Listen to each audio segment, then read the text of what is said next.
இன்னைக்கு வீடியோல நம்ம என்ன பார்க்க போறோம்னா ஒரு கிரவுண்ட் ஃப்ளோர் 2 BHK பிளான் தான் பார்க்க போறோம். Side facing north facing plot size பாத்தீங்கன்னா 40x70.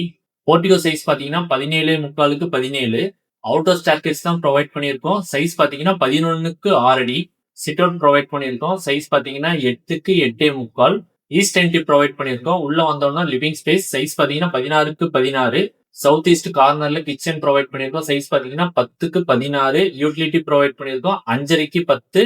ஸ்டோர் சைஸ் பாத்தீங்கன்னா 5.5க்கு 5.7. டைனிங் ஸ்பேஸ் 6.4க்கு 11 அடி. பூஜா ரூம் பாத்தீங்கன்னா நார்த் ஈஸ்ட் கார்னர்ல கொடுத்துருக்கோம். டைனிங்ல இருந்து ஆக்சஸ் பண்ற மாதிரி. பூஜா சைஸ் பாத்தீங்கன்னா 7.5க்கு 5 அடி. South west corner master bedroom size பாத்தீங்கன்னா 16க்கு 16. காட்டுக்கு பேக் சைடு வாக்கின் வார்ட்ரோப் ப்ரொவைட் பண்ணியிருக்கோம். இந்த பெட்ரூமுக்கு அட்டாச் டாய்லெட் சைஸ் பாத்தீங்கன்னா 11க்கு 5 அடி. இந்த toilet bed area dry area split பண்ணி கொடுத்துருக்கோம். North west corner bedroom size பாத்தீங்கன்னா 16க்கு 10 அடி. வித் அட்டாச் டாய்லெட் சைஸ் பாத்தீங்கன்னா 5 அடிக்கு 6 அடி. நம்ம ஏஆர் வியூவில் 2D பிளான் ஆஸ் பர் வாஸ்து 3D exterior design 3D interior design 3D walk through 3D floor plan எல்லா ஒர்க்ஸும் நம்ம பண்ணி கொடுத்துட்டு இருக்கோம். உங்களுக்கும் ரெக்குவயர்மெண்ட்ஸ் இருந்துச்சுன்னா ஸ்கிரீன்ல தெரிய நம்பருக்கு கால் பண்ணுங்க. தேங்க்யூ.